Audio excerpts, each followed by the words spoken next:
Happy sabbath to all of you. Hi Destiny में आप सभी का स्वागत है और हम खुदा के निहायती शुक्रगुजार हैं उन सभी गवाहियों के लिए जो खुदा ने हमारी जिंदगियों में दी। और हम खुदा के सामने अपने धन्यवादी की भेंट चढ़ाते हुए खुदा को शुक्रिया अदा करते हैं, उसकी तारीफ करते हैं। और आज के लेसन में जो कि बहुत ही खूबसूरत है, हमारी गवाहियों के साथ उसका मेल जो है वो हम देखने को मिलता है कि गॉड फाइट, ये फाइट्स फॉर अस। आज जो है हमारे चौथे त्रिमास का लेसन है जो कि हम यहोशू की पुस्तक से जो है विश्वास के उन सब पाठों को जो है वो ले रहे हैं। आज हमारा पांचवा लेसन है और ये लेसन जो है वो बहुत ही खूबसूरत लेसन है। पर इससे पहले कि हम इस खूबसूरत लेसन में जाएं, आइए अपने सिरों को झुकाएंगे और हम प्रार्थना में जाएंगे। हमारे स्वर्गीय खुदावंद, हम आपके शुक्रगुजार हैं उन सभी गवाहियों के लिए जो आपने हमें दी हैं। धन्यवाद करते हैं प्रभु कि आप हमारे परमेश्वर हैं। आसमान में हम और किसी को नहीं, सिर्फ आपको जानते हैं। आसमानी बाप, हमारे गुनाह गलतियों को माफ कर दें जो हमने जाने अनजाने में किए हैं। हम जानते हैं कि हम इस काबिल नहीं, पर हम ये भी जानते हैं कि मसीह के वसीले से आपने हमें काबिल बनाया है कि हम पिता के समीप आ सकें। प्रभु, हमारी जिंदगियों में आपका जो बीज बोया गया है प्रभु, हमेशा 60 गुना, 70 गुना और 100 गुना फल लेकर आता रहे। और जब तक आप नहीं आ जाते खुदावंद, हमें तैयार करते रहें ताकि हम आपके स्वरूप में ढलते जाएं। और एक दिन जब आपको देखें तो खुदावंद हम आपके जैसे दिखते हैं, आंख झपकते, हम बदलने वाले लोग हों। खुदावंद हमारे करीब आए, हमारे पापों को जैसे पूर्व पश्चिम से दूर है खुदावंद, वैसे ही आप फेंक दें, इतनी दूर फेंक दें ताकि कोई भी पाप आप और हमारे बीच में दीवार बन के खड़ा ना रहे। खुदावन आपका आत्मा जुम्बिश करने पाए। और आज के सबक में भी खुदावन, हम नहीं जानते, हमें आप सिखाएं। आप बोलें और हम सुने, आप बढ़े और हम घटें और आपका नाम मुबारक ठहरे। हमें ब्लेस करें, इस प्रार्थना को यीशु के नाम से मांगते हैं, आमीन। आमीन। आमीन। सो आइए अपनी याद करने की आयत को जो है हम देखेंगे, जो कि यहोशू उसका 10 और उसकी 42 वर्ष है। 42 आई थिंक, या 42 आयत है। कोई भी जो है इसको पढ़ सकता है मेरे साथ। इन सब राजाओं को उनके देशों समेत यहोशू ने एक ही समय में ले लिया, क्योंकि इज़राइल का परमेश्वर यहोवा इज़राइलियों की ओर से लड़ता था। मैन, सो आपको यहाँ पर जो है जो बहुत ही प्यारा शब्द लगा है वो कौन सा है? क्या आपको समझ आ रहा है इस कहानी से या इस आयत से? इज़राइल का परमेश्वर यहोवा इज़राइलियों की ओर से लड़ता था। Exactly, that's a powerful thing. And यकीनन बात है, क्योंकि अगर हम एक बड़ी पिक्चर देखें जिसमें खुदा ने एक व्यक्ति को जो है वो चुना और उस व्यक्ति को कहा कि मैं तुझे आशीष दूंगा अगर तू मेरे साथ वफादार होके चलेगा, तो मैं तुझे एक बहुत बड़ा नेशन बनाऊंगा, जो कि हम उत्पत्ति उसके 12 अध्याय में हम देख चुके हैं। सो फिर परमेश्वर ने कहा कि मैं तुझे तारों जैसे, जितने तारे आसमान में हैं उतनी तेरी जो है वो लोग जो है या बच्चे जो हों वो तुझे दूंगा। सो यानी नेशन किससे बनेगा? एक फैमिली से तो नहीं बन सकता। नेशन हमेशा बनता है बहुत सारी फैमिलीज के साथ। सो खुदा की ये योजना हम शुरू से देख रहे हैं कि खुदा जो है सिर्फ एक बड़ा नेशन नहीं बना रहा था, बल्कि उन्हें ये भी आ, वाचा में ये भी था कि एक प्रॉमिस दिया था कि उन्हें एक जमीन देगा और वो जमीन उनकी होगी। जहां तक तेरी नजरें जाती हैं, इब्राहिम से कहा, वे सारी जमीन जहां तेरे पांव पड़ेंगे वो सारी जमीन मैं तुझे दे दूंगा। सो यहाँ पर हम देखते हैं कि खुदा जो कि शुरुआत से इस पूरी कायनात का परमेश्वर है, उसने जमीन को बनाया, इस धरती को बनाया और आदम को इस धरती पर रखा। और आदम जो था वो इस धरती का राजा जो है वो बन गया। पर ओवरऑल हम देखते हैं कि कमांडर कौन था? परमेश्वर था। और वही चीज हमने यहोशू की कहानी में भी देखी कि यहोशू, मूसा के मरने के बाद यहोशू जब इस काम को जो है वो आगे लेकर जा रहा है, तो 5वें अध्याय में हम देखा कि commander of the army of the Lord, खुदावन यीशु मसीह खुद उसके सामने आके खड़े हुए, जबकि उनके पास कोई भी ऐसी चीजें नहीं थी जिससे वो लड़ सकते थे। उनके पास, उन्होंने सिर्फ सेंचुरी बनाई थी। Again I am emphasize here कि उन्होंने सेंचुरी के पात्र बनाए थे, सेंचुरी खड़ी की थी, और हाई प्रीस्ट जो है वहां पर अभिषेक किया गया था कि उनके लिए जो है वो कार्य करे। बट उनके पास कोई भी ऐसे वेपन्स नहीं थे जिनसे वो यरीहो की दीवारें जो है वो तोड़ सके। पर किसने तोड़ी? खुदा ने तोड़ी। क्यों तोड़ी? क्योंकि वो खुदा के साथ वफादार थे। खुदा उनका कमांडर था, और जो कमांडर है वो हमेशा आगे रहता है, और वॉर की स्ट्रेटेजीज भी जो है वो कौन देता है? The commander of the army. So हम आज ये देखेंगे बहुत सारे लोग जो हैं वो कंफ्यूज हो जाते हैं जब वो, इवन आप जब पढ़ना शुरू करें या आप ऑडियो में भी सुने, यहोशू से लेके जजेस की पुस्तक तक और फिर राजाओं के आने तक, तो आप ये देखेंगे कि परमेश्वर कितना जो है वो कत्लेआम करवा रहा है। और इसीलिए बहुत सारे लोग ये सोचते हैं कि जो ओल्ड टेस्टामेंट का परमेश्वर है वो निर्दयी है, और न्यू टेस्टामेंट का जो परमेश्वर है वो बहुत ही सॉफ्ट है, वो बहुत ही हलीम है, वो बहुत ही जो है वो प्रेम वाला परमेश्वर है। बट खुदा अपने लोगों के लिए फाइट कर रहा है। क्यों कर रहा है? क्योंकि उसके लोगों को जो है वो जगह चाहिए। उसका एक नेशन जो है वो बिल्ड होने होने पर है। क्योंकि दूसरे नेशंस में, आप आज की लेसन स्टडी में देखेंगे कि दूसरे नेशन के जो लोग थे उन्हें मार क्यों दिया गया? क्योंकि वो अपने बुरे कामों से जो है वो हट नहीं रहे थे।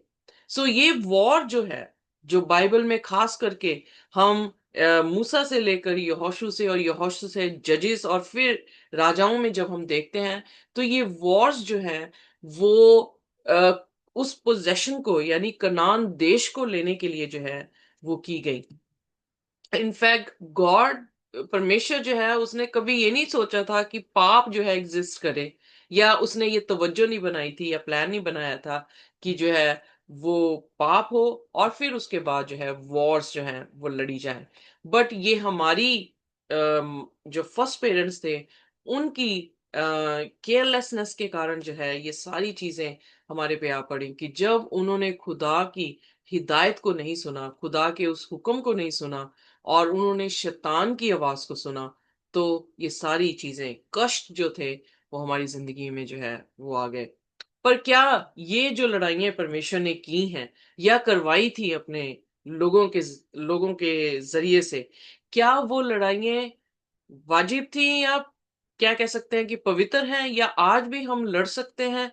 ये लड़ाइयां जो है उसकी क्या वैल्यू थी? आज हम ये सीखेंगे कि पाप कैसे मैटर करता है, और फिर पाप के ऊपर जस्टिस होना कैसे मैटर है, बिब्लिकल कंसेप्ट ऑफ वॉर क्या है, और जो लोग थे जो मरे हैं वो अपनी इच्छाओं के साथ जो है वो मरे हैं, पर फिर उसके बाद पीस जो है वो ढूंढी जा रही है। हमारे फर्स्ट लेसन है द मैटर ऑफ इनिक्विटी। आइए देखते हैं जेनेसिस, उत्पत्ति उसका 15 और उसकी 16वीं आयत। जी।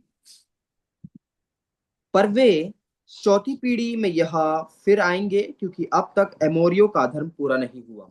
ओके, यहाँ पर 15 अध्याय हम जानते हैं कि ये अध्याय जो है इब्राहिम के समय को बता रहा है।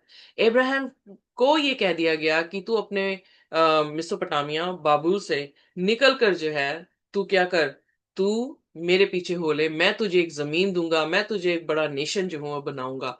मिसोपोटामिया, हम ऑलरेडी जानते हैं कि जो टावर ऑफ बाबल बना था मिसोपोटामिया में बना था, और वहां पर लोगों को अलग अलग भाषा से तितर बितर किया गया, क्योंकि एक नेशन जो है वो नहीं रखा गया पर नेशंस बना दिए गए, क्योंकि उनके काम ही ऐसे थे। खुदा ने उनमें से अब्राहम को उठाया ताकि वो अपना एक नेशन जो है वो स्थापित कर सके। अब 400 साल पहले, यानी फोर्थ जनरेशन कह रहा, तो 400 साल हम जानते हैं कि अब्राहम को ये वाचा देने के बाद 400 साल लगे कि मूसा को खड़ा किया गया, और मूसा ने जो है, कहीं पर लिखा है 450 साल, बट आप ये देख सकते हैं कि 450 साल तक खुदा ने पेशेंस रखा ताकि अमोरी लोग क्या करें, अपनी जिंदगियों को बदल लें। यहाँ पे लिखा है कि फोर्थ जनरेशन तेरी डिसेंडेंट जो है वो वापस जो है मुल्के कनान आएंगे, क्योंकि अभी तक जो पाप अमोरियों का है वो फुल मेजर में यानी पूर्ण तरह से जो है वो पका नहीं है। अगर यीशु मसीह के पैराबल में देखें तो वहां पर भी जो है बीज बोया गया अच्छा, और दुश्मन ने बुरा बीज बोया। और खुदा खुदा के वचन में लिखा कि दासों ने कहा कि क्या हम इसे उखाड़ दें, तो उसने कहा नहीं, इन्हें इकट्ठे बढ़ने दें। सो सेम सूरज पानी सब कुछ दिया गया, इकट्ठे बड़े हैं। और फिर कटनी तक इंतजार करने के लिए कहा गया कि जब तक वो अपने फलों में पकते नहीं हैं तब तक उनकी छांटी जो है वो नहीं की जाएगी। सो यहां पर भी वही जजमेंट है जो खुदा उस जजमेंट की बात कर रहे हैं। हम हमेशा देखते हैं प्रभु यीशु मसीह एक मेमने के रूप में, पर वो मेमने के रूप में क्यों दिख रहा है? कि उसने एक सेकंड चांस दिया है कि जो पाप हमारे बाप दादों ने किया है उसको उसने लेकर उसकी पेनल्टी दी है, और उसके बाद एक डिसीजन फिर हमारे सामने रखा है कि क्या हम परमेश्वर के साथ चलना चाहते हैं या नहीं चलना चाहते। पर फिर उसे एक बब्बर शेर की तरह भी जो है वो दिखाया गया है। वो घोड़े में सवार और लड़ाई करता हुआ एक कमांडर भी जो है खुदावन यीशु मसीह दिखाए गए हैं, न्यू टेस्टामेंट में भी और ओल्ड टेस्टामेंट में भी। सो इसका मतलब ये है कि दोनों चीजें खुदा के बीच में है, प्रेम भी है पर जस्टिस भी है। और जस्टिस वो उन पे करता है जो उसकी बातों को जो है वो नहीं मानते हैं। अब प्रॉब्लम क्या थी, आइए देखते हैं व्यवस्था विवरण उसका 18 और उसकी 9 से 12 आए। जो कनान था, जिस जमीन को परमेश्वर अपने लोगों को दे रहा था और उस जमीन के लोगों को मार रहा था, कारण क्या था? कि उन पर जो है जजमेंट हुई। कारण क्या था? कि उनसे जो है वो ले लिया गया। अगर आपको रिमेंबर, अगर आप याद करते हैं तो तोड़े दिए गए, और वो तोड़े जो हैं एक को 5, दूसरे को 2, एक को 1 दिया गया। और जिसने अपने तोड़े को नहीं इस्तेमाल किया था, उसने जो है खोद कर जमीन पर दबाया था, उसका तोड़ा जो है उससे लेकर किसको दिया गया? जिसके पास 5 था और उसने 10 बनाए थे। सो कहने का अर्थ यह है कि अगर खुदा ने हमें किसी चीज को बख्शिश दी है, कोई ब्लेसिंग्स दी है, क्योंकि कनान देश ब्लेसड था। अगर ब्लेसिंग दी है और हमने उस ब्लेसिंग को खुदा के लिए इस्तेमाल नहीं किया है, यानी हम अकाउंटेबिलिटी नहीं रख रहे हैं, हम जवाबदारी में निकम्मे ठहरे हैं, तो हमसे वो लेकर किसको दिया जाएगा? जो आज्ञाकारी है। Are you getting me? So old testament में भी यही जी। प्रिंसिपल देखने को मिल रहा है, न्यू टेस्टामेंट में भी यही देखने को मिल रहा है कि खुदा उससे लेकर उसको दे रहा है जो खुदा के साथ वफादार है, जो खुदा से नेमतें पा रहा है और उस नेमतों को खुदा की महिमा के लिए जो है वो इस्तेमाल किया जा रहा है। सो आइए देखते हैं व्यवस्था विवरण उसका 18 और उसकी 9 से 12 आए। जी। जब तू उस देश में पहुंचे जो तेरा परमेश्वर यहोवा तुझे देता है, तब वहां की जातियों के अनुसार घिनौना काम करने को ना टोकना सीखना। तुझ में कोई ऐसा ना हो जो अपने बेटे व बेटी को आग में होम करके चढ़ाने वाला, व भावी कहने वाला, व शुभ अशुभ मूर्तों का मानने वाला, व टोन्हा व तांत्रिक व बाजीगर व ओझो से पूछने वाला, व भूत साधने वाला, व भूतों का जगाने वाला हो। क्योंकि जितने ऐसे ऐसे काम करते हैं वे सब यहोवा के सम्मुख घृणित है, और इन्हीं घृणित कामों के कारण तेरा परमेश्वर यहोवा उनको तेरे सामने से निकालने पर है। तो यहां पर हम देख रहे हैं कि उनके काम अच्छे थे कि उनके काम गलत थे। No no. उनके काम गलत थे, इसलिए खुदा ने उन्हें क्या कर दिया? कट ऑफ कर दिया। खुदा ने उनको उनके सामने से ही, मतलब अपने लोगों के सामने उसे जो है वो खत्म कर दिया। सो अल्टीमेटली खुदा का जो मकसद था वो ये था कि एक परिवार से एक नेशन बनना, वो नेशन जो खुदा से मोहब्बत करने वाला। शैतान ने आके बुरा बीज बोया और उसमें बुरे लोग जो हैं वो डाल दिए। पर खुदा फिर चुन रहा है हमें कि हम अच्छे बीज जो है वो बन सके। फिर चुन रहा है कि कोई एक फैमिली जो है वो कंप्लीट नेशन को जो है वो तब्दील कर सके। जैसे मूसा से कहा, मूसा मैं इन सभी को मार दूंगा और तेरे से मैं एक नेशन। So God's intention from the beginning is कि खुदा अपना एक नेशन जो है वो फॉर्म करे, खुदा अपने एक लोगों को जो है वो फॉर्म करे जो उसके साथ रूबरू हो सके। अब अधर्मी खुदा के साथ कैसे रूबरू होगा, वो कैसे फ्रेंड बनेगा खुदा का? सो खुदा एक रिलेशनशिप में, लव रिलेशनशिप में रहना चाहता है अपने लोगों के साथ, और इसीलिए उसकी तवज्जो शुरू से ही है कि वो अपने लोगों को जो है वो फॉर्म करे। इनफैक्ट अगर हम देखें, मूसा जब निकला है मिस्र से, तो मिस्री भी उनके साथ जो है वो निकले हैं। सो खुदा के लिए कोई भी फर्क नहीं करता कि कौन यूनानी कौन इब्रानी है, पर अगर वो खुदा को अपनाते हैं तो खुदा उन्हें क्या कर रहा है? अपना रहा है। पर अगर खुदा को रिजेक्ट कर रहे हैं तो खुदा क्या कर रहा है? उनको रिजेक्ट कर रहा है। क्योंकि जो वॉर थी, कॉन्फ्लिक्ट हमने पिछले हफ्ते देखा, वो वॉर जो है इंसानों के साथ नहीं थी, उन अंधकार की शक्तियों के साथ है, उन भगवानों के साथ है, जो भगवान अपने आप को कह रहे हैं, लोगों को भरमा के अपने पीछे लेकर जा रहे हैं, और लोग जो हैं उनके साथ ही क्या हो रहे हैं? खत्म हो रहे हैं, क्योंकि वो उनके साथ रहने की बात जो है, या रहने की तवज्जो जो है वो कर रहे हैं। सो इसलिए खुदा प्रेम वाला खुदा है, पर साथ ही साथ खुदा अपनी जस्टिस भी जो है वो खरी देता है, कि जिसमें किसी भी तरह से जो है उसके न्याय में कोई भी खोट जो है वो नहीं पाई जाएगी। सो इसलिए प्रकाशित वाक्य में हमने बार बार देखा कि खुदा तू खरा है, तेरा न्याय जो है वो सीधा है, तू जो है वो महान है।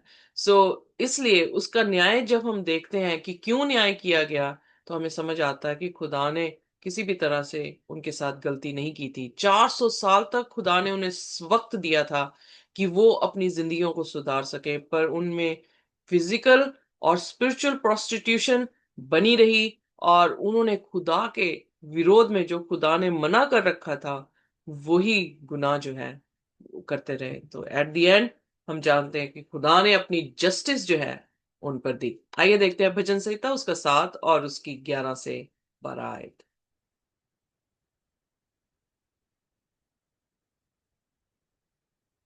जी। परमेश्वर धर्मी और न्यायी है, वरन ऐसा ईश्वर है जो प्रतिदिन क्रोध करता है। यदि मनुष्य ना फिरे तो वह अपनी तलवार पर सन चढ़ाएगा, वह अपना धनुष चढ़ाकर तीर संधन चुका है। सो यहां पर अंग्रेजी में लिखा है, इफ ही डजंट रिलेंट। सो हम ये शब्द रिलेंट पहले भी सुन चुके हैं कि खुदा जो है अफसोस कर लेता है।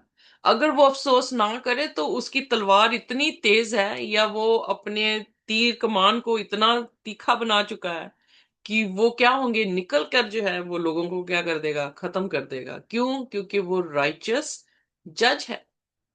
आप एक जज के पास क्यों जाते हैं? इसलिए जाते हैं कि आपका न्याय जो है वो हो सके, और जिसने आपको सताया है उससे आपको जो है वो छुटकारा मिल सके। अगर खुदा हमें जो तंग कर रहे हैं, आप जजेस में देखेंगे, खुदा से दूर हुए हैं, और दुश्मनों ने आकर जो है उन पर हमले किए। जब उन्होंने फिर दोबारा से दुआएं की, खुदा उनके लिए फिर खड़ा हुआ, उनको जो है वो प्रोटेक्ट कर रहा है। सो कहने का अर्थ यह है कि खुदा राइचस जज है। बट खुदा जो है हमारा वॉरियर तब बनता है, हमारे लिए लड़ाई तब करता है, जब हम उसके अधीन होते हैं, जब हम उसके सामने अपने आप को जो है वो सबमिट जो है, या सबमिट को क्या कहते हैं, अधीन कर लेते हैं, तब खुदा जो है हमारे लिए लड़ाई लड़ता है। सो हम अंडरस्टूड करते हैं कि फाउंडेशन जो खुदा के कैरेक्टर की है, वो प्यार भी है और जस्टिस भी है, और किसी भी तरह से इम्पार्शियल जजमेंट जो है वो नहीं देता है। अगर कोई पापी गुनाह से तौबा करता है तो खुदा उसको जो है वो बख्श देता है। अगर वो अपने पापों से तौबा नहीं करता है तो खुदा जो है उस ईवल यानी दुष्टता को जो है वो बेयर भी नहीं करता है। सो इसलिए जो वॉर है, जो कनानी देश के साथ लड़ी गई, और जैसे हमने अपने याद करने की आयत को भी दिया कि सब कुछ खुदा ने यहोशू के हाथों में दे दिया, और खुदा ने उनकी जो है वो लड़ाई लड़ी। वो इसलिए लड़ी क्योंकि उन लोगों ने पश्चाताप नहीं किया। हमने पिछली बार भी देखा कि किस प्रकार से जिसने पश्चाताप किया, यानी रहाब ने, और जो लोग उसके साथ थे, उन सब पर जो है वो दया की गई। सो खुदा की डिजायर यही है कि उसकी टेरिटरी, उसकी जमीन पर बेशक शैतान ने आकर हमें भरमाकर उसका कब्जा लिया, पर यीशु मसीह ने आकर वो कब्जा वापस ले लिया है, सेकंड चांस फिर दे दिया है, ताकि हम अपना डिसीजन जो है वो परमेश्वर के साथ जो है वो बना सकें, और हम शैतान को सबमिट ना करें, खुदा को सबमिट करते हुए शैतान जो है वो खुद ब खुद भाग जाएगा। यही हमने याकूब की पत्री में जो है वो सीखा था। सो इसलिए हम यहाँ पर देखते हैं कि खुदा का जो तवज्जो है वो यही है कि वो जस्टिस दे रहा है, राइचस जस्टिस दे रहा है, उनके कामों के अनुसार उनको जो है वो बदला दिया जा रहा है। अब देखते हैं जो biblical biblical concept of war है वो असल दर है कैसा है। आइए देखिए व्यवस्था विवरण उसका 9 और उसकी 3 आयत।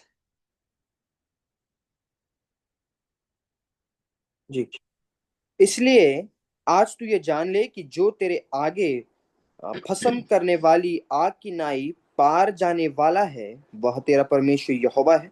और वह उनका सत्यानाश करेगा और वह उनको तेरे सामने दबा देगा।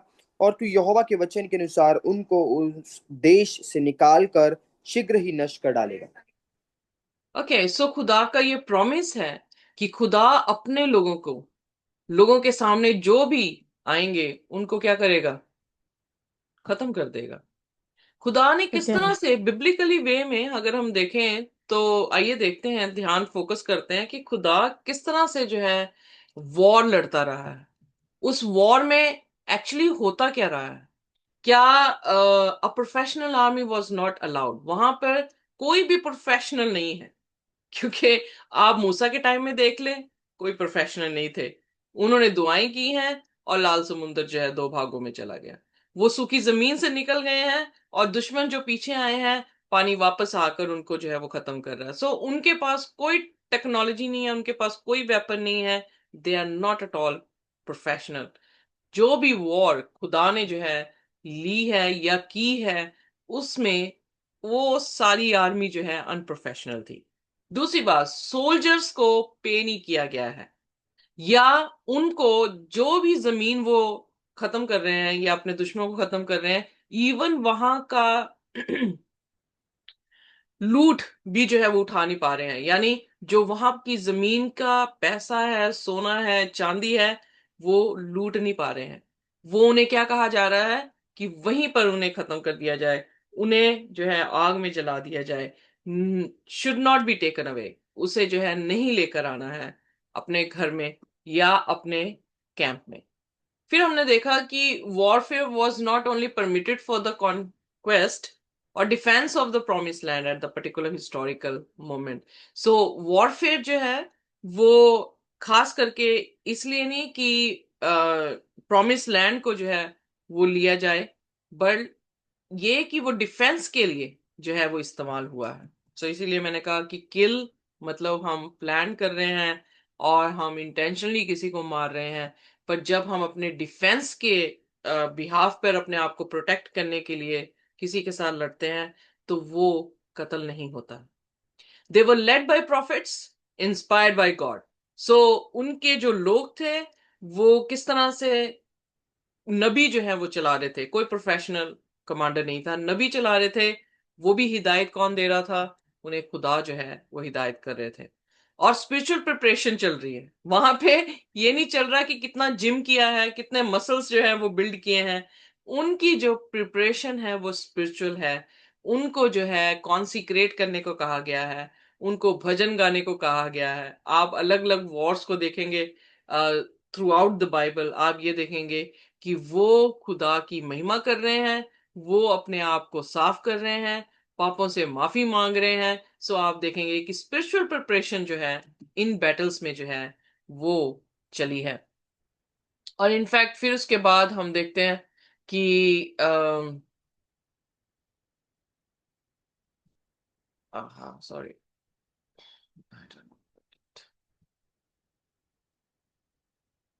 और फिर उसके बाद सॉरी,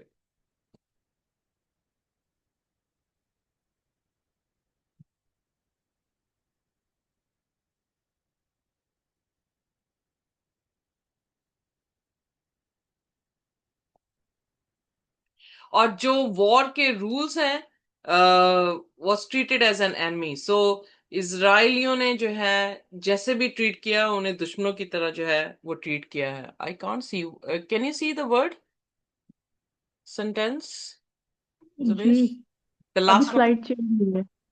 या on the on last, many occasions. Okay, because I Yeah. Can't able to see. On many occasions, God intervened directly in the battle. Exactly, so हर एक ओकेजन में हमने देखा है कि खुदा इंटरवीन कर रहा है, इसलिए हमेशा कह रहा है stand still and see the salvation of God. फिर Israeli did not comply with the rule of the war. इजराइलियों ने जो लड़ाई के मैदान में जो भी रूल्स होते हैं उनके साथ ओबीडियंस नहीं रखी। आप देखेंगे कि यहोशू को क्या कहा गया कि यरीहो की दीवार में एवरी 6 दिन जो है एक चक्कर लगाना है, और 7वें दिन 7 चक्कर लगाना। सो ये कौन सी लड़ाई का रूल है? सो ये किसी भी लड़ाई का रूल नहीं है। और या फिर आर्क ऑफ कवेनेंट को आगे लेकर जाना है, या ट्रम्पेट जो है वो बजाते जाना है, या खुदा की तारीफ करते जाना है, या गीत गाते जाना है। जो हौतफात की जो लड़ाई थी, वहां पे वो सुन रहे हैं कि वो भजन गा रहे हैं। सो किसी भी तरह से खुदा जब लड़ रहा है लड़ाई, तो वो वैसी लड़ाई नहीं है जो दुनियावी तौर से लोग लड़ते हैं, पर खुदा खुद उनके लिए लड़ता है। और पीछे वो क्या कर रहे हैं? अपने आप को स्पिरिचुअली तैयार कर रहे हैं, अपने अपने अपने खुदा की जो है वो बात को सुन रहे हैं, ओबीडियंस दिखा रहे हैं, और खुदा उनके साथ लड़ रहा है। आज हमारे साथ भी हमारी जंग भी जो है, जो शैतान के तीर हमारे ऊपर दिन या रात चलते हैं, उनसे हमें कैसे प्रोटेक्शन मिलती है? जब हम खुदा के अधीन हो जाते हैं, जब हम उसकी आज्ञाओं पे चलते हैं, जब हम उसे अपना कमांडर बनाते हैं। हम उसे राय नहीं देते, बल्कि उसकी राय से हम चलते हैं। Are you getting me? Then खुदा क्या कर रहा जी, है? देन वो कमांडर बनता हुआ हमारी लाइफ को प्रोटेक्ट करता हुआ हमें आगे लेकर जा रहा है। और इनफैक्ट हमारे लिए भी यही प्रॉमिस है कि हमें वो एक राजपथधारी समाज बना रहा है। हमारे लिए भी ये प्रॉमिस है, हमें मुल्के कन्नान यानी वो जमीन जो है उसने देना है। और हमारे लिए भी ये कहा गया है कि हमारी लड़ाई किसी भी मांस या लहू से नहीं है, बल्कि अंधकार की ताकतों से है। और हमें आर्मर डालने, जो हथियार हमें डालने हैं, वो कौन से हैं? आत्मिक है। Are you getting me? So thing is, old testament और न्यू टेस्टामेंट सेम ही चीज जो है वो बयान कर रहा है। हम भी जो है लोगों को तरक रहे हैं, उन लोगों को जो खुदा की आवाज को नहीं सुन रहे हैं और खुदा से मोहब्बत नहीं कर रहे हैं। इसलिए परमेश्वर के वचन में लिखा कि तुम गैर जातियों से शादी मत करना। न्यू टेस्टामेंट में भी पौलुस अपनी पत्नी में लिख रहा है, तुम गैर जातियों से शादी ना करना, क्योंकि वो गैर जातियां तुम्हें परमेश्वर से जो है वो अलग ले जाएंगी। वो कंप्लीटली खुदा से दूर हैं, खुदा से नफरत करते हैं, खुदा की आज्ञाओं को नहीं मानना चाहते हैं। और अगर हम कोई भी संबंध उनके साथ रखते हैं, तो वो इंटरनली हमारे साथ उनका प्यार होगा, या इंटरनली वो हमारे से नफरत करेंगे। सो आप कभी बार देखेंगे कि जब कोई भी इंसान हमारे हिसाब से हमारे साथ नहीं चलता है, तो हमारी आवाज की टोन से ही पता लग जाता है कि उसके दिल में हमारे लिए प्रेम है या नहीं है। सो इमेजिन करें कि जब बिल्कुल ही बिलीव्स डिफरेंट हो, और बिल्कुल ही हमारे विचारधाराएं भी जो है वो अलग हों, तो किस तरह से जो है एक्सेप्टेंस जो है वो हो सकती है। सो इसलिए खुदा का वचन आज भी वही है जो शुरुआत से अपने लोगों को जो है वो कह रहा है। सो इसलिए खुदा की लड़ी हुई जंग किसी भी तरह से इंसानी जंग के माने नहीं थी। खुदा जस्टिस दे रहा था, और अपने उनका वरदान जो उन्हें दिया था और उन्होंने उसको मिट्टी में मिलाया है, उनका वरदान उठाकर उन लोगों को दे रहा है जिन लोगों ने वफादारी दी है, जिन लोगों ने उसकी आवाज को सुना है, और जिन लोगों ने उसके साथ जो है चलने का वायदा किया है। Am I clear? Any question? हाँ ji, clear sister ji. Clear. So destroyed by their own choices. आइए देखते हैं यहोशू उसका 10 और उसकी 40 आयत। जी। इसी प्रकार यहोशू ने उस सारे देश को अर्थात पहाड़ी देश, दक्षिण देश, नीचे के देश और ढालू देश को उनके सब राजाओं समेत मारा, और इज़राइल के परमेश्वर यहोवा की आज्ञा के अनुसार किसी को जीवित ना छोड़ा, वरन जितने प्राणी थे सबों को सत्यानाश कर डाला। सो यहाँ पर हम देखते हैं कि खुदा के हुक्म के अनुसार उन्होंने एक भी व्यक्ति जो है वो नहीं छोड़ा। यानी जस्टिस खुदा ने किन के हाथों से दिलवाई? अपने लोगों के हाथों से दिलवाई। अगर आपको याद हो, हमने प्रकाशित वाक्य पढ़ा था। प्रकाशित वाक्य 20 अध्याय में किताबें किसके सामने खोली गई?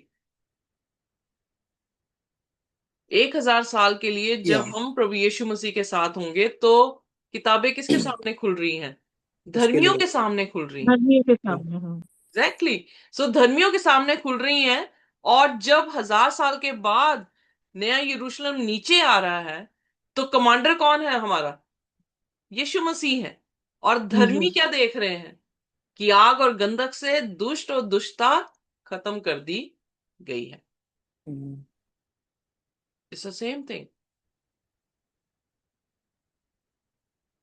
उनको 400 साल लगे, हमारे टाइम यीशु मसीह के आने के लिए भी कुछ अरसा जो है वो भी पड़ा है। सो अल्टीमेटली हम भी क्या कर रहे हैं? मुल्के कनान को जीतना है ना। तो कैसे जीतेंगे? दुश्मन को खत्म करके।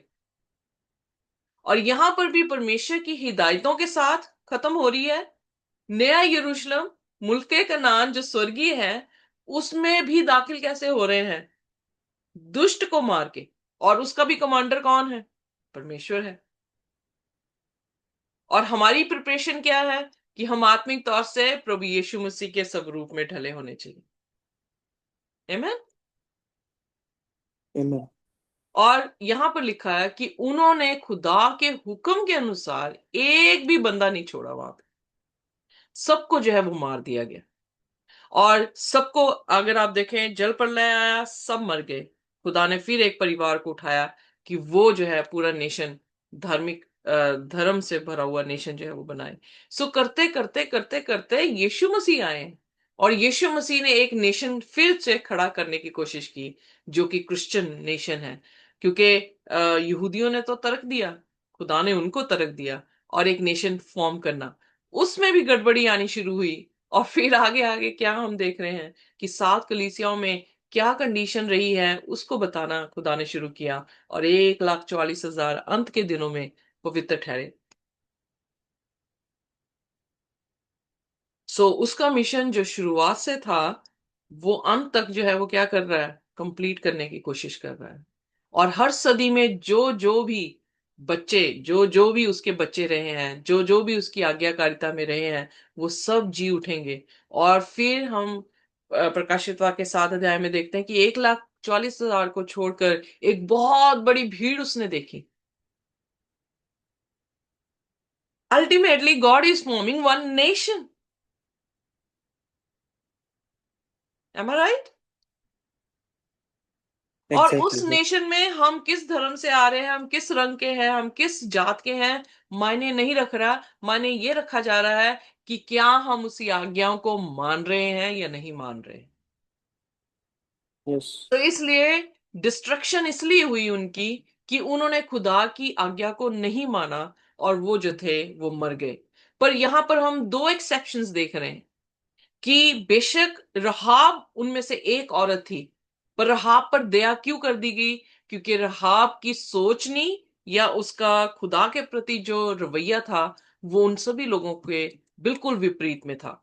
और हम दूसरी चीज देखते हैं कि खुदा के लोगों में एक ऐसा इंसान था, एकन, जिसने जाकर खुदा की व्यवस्था को पूरा नहीं किया। खुदा के हुक्म के विरोध में वो जाकर वहां से जो है वो सोने की चांदी की जो है वो सिक्के उठाकर उसने अपने कैंप में जो है वो डाल दिए। क्या हुआ? खुदा के अपने घर का एक व्यक्ति जिसने खुदा की नहीं की, बात को नहीं माना, उसे जो है वो मार दिया गया। और कनानी औरत जिसने खुदा की आज्ञा को माना, उसे जो है वो क्या कर लिया गया? रिस्टोर कर लिया गया। किसमें? अपने खुदा के नेशन में, जिसमें खुदा उनका खुदा और वो उस खुदा के क्या होंगे? लोग होंगे। सो खुदा सभी को एक जैसे देख रहा है, कोई पार्शियलिटी नहीं है। इसीलिए हमने इजिकियल उसके 18 में पाया कि वो इन्वेस्टिगेटिव जजमेंट क्यों कर रहा है? क्योंकि हम किसी टाइम पे अच्छे हैं दूसरे टाइम पे हम बुरे हैं, और हमने अगर तौबा नहीं की है, हमने अपने काम सीधे नहीं किए हैं, तो हमारे पिछले सब सही काम जो है वो अनदेखे कर दिए जाएंगे, और हमारे बुरे कामों के साथ हमें जो है वो बदला दिया जाएगा। प्रकाशित वाक्य 22 उसकी 12 में भी देखा, देखो मैं जल्द आता हूं और तुम्हारे कामों के अनुसार तुम्हें बदला देने के लिए आता हूं। सो खुदा की जजमेंट जो है वो खरी है। जो गलत है उसे वो गलत ही कहेगा, जो सही है उसे वो सही कहेगा। सो ये हमारे पर अब निर्भर करता है, दिस इज अवर डिसीजन, कि हम बचे जानों में से एक होने चाहिए या हम नाश होने वालों में से एक होने चाहिए।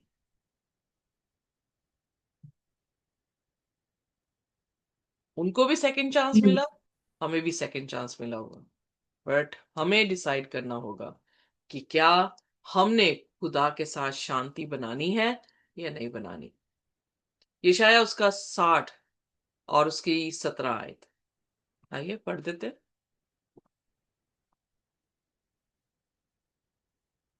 जी, 7 की 17। जी, 60 उसकी 17।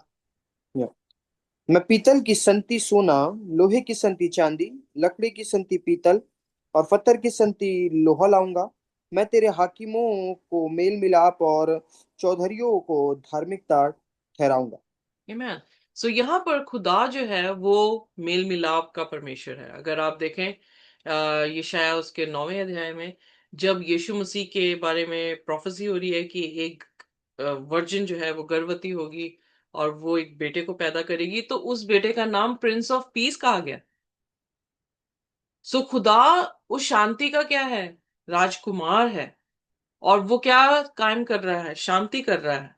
सो इसलिए मेल मिलाप परमेश्वर ने हमारी पिता के साथ करवाया, यीशु मसीह के जरिए से हुआ, और वो हमारा क्या है, शांति का राजकुमार है, ताकि हम बचाए जा सके। अगर हम पाप भी करते हैं, तो जब हम उसका अंगीकार करते हैं प्रभु यीशु मसीह के सामने, तो हमें जो है वो क्या कर दिया जाता है, माफ कर दिया जाता है। और अगर पाप हमारा माफ हो गया है, धुल गया है, तो हमारी लड़ाई खुदा के साथ नहीं रही।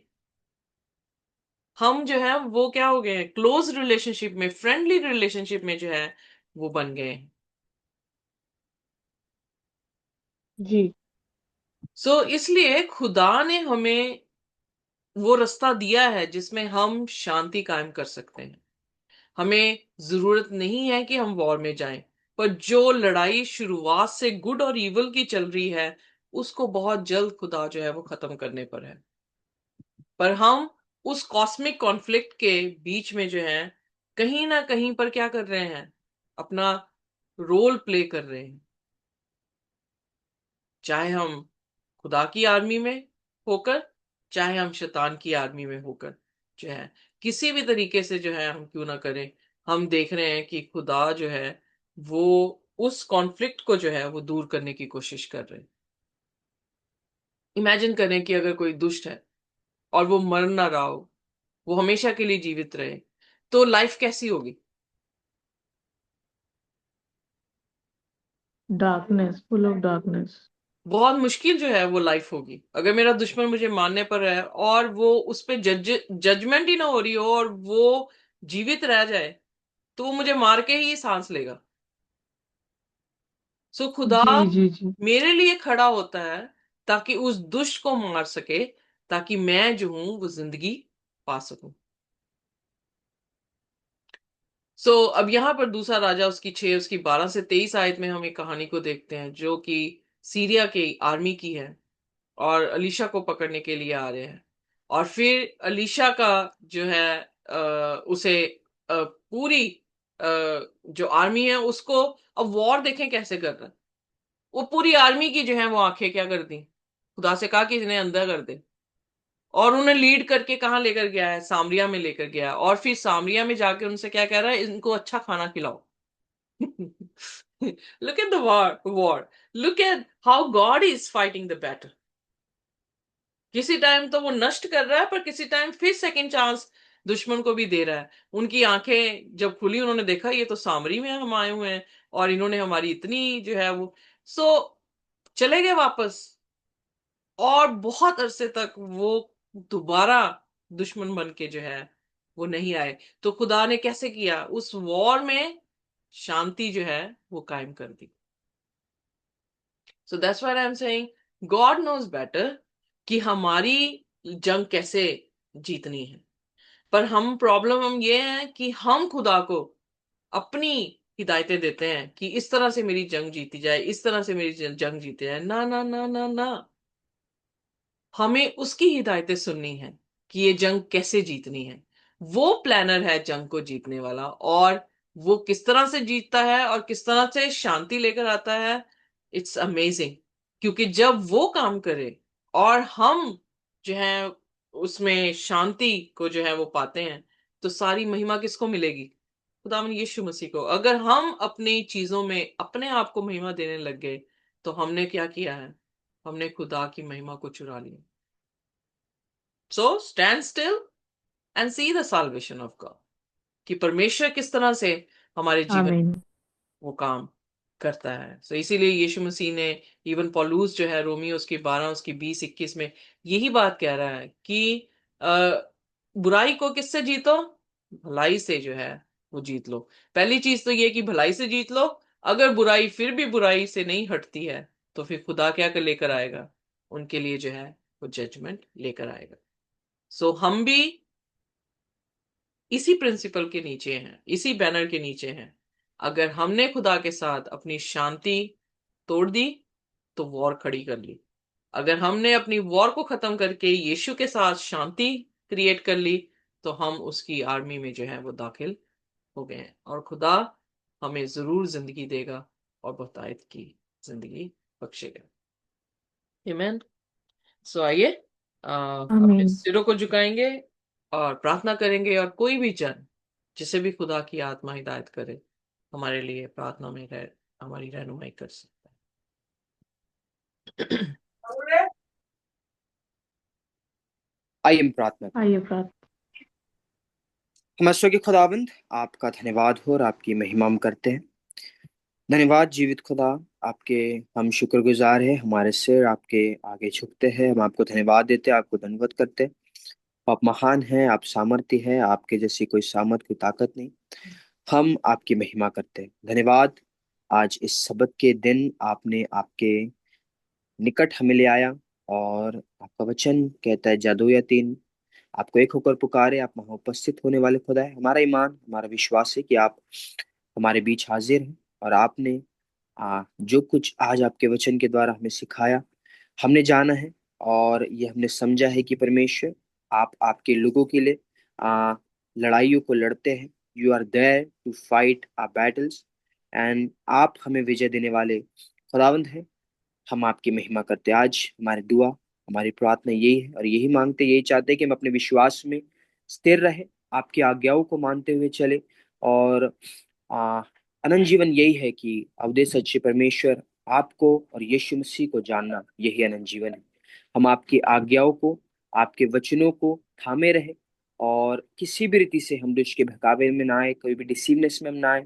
पर जिस तरह आपने इजराइलियों को, यहोशू को, और इजराइल जो आपके समीप जो विश्वास योग्य रहे, आपने उन्हें विजय दिलाया जो आपकी आज्ञाओं को थामे थे।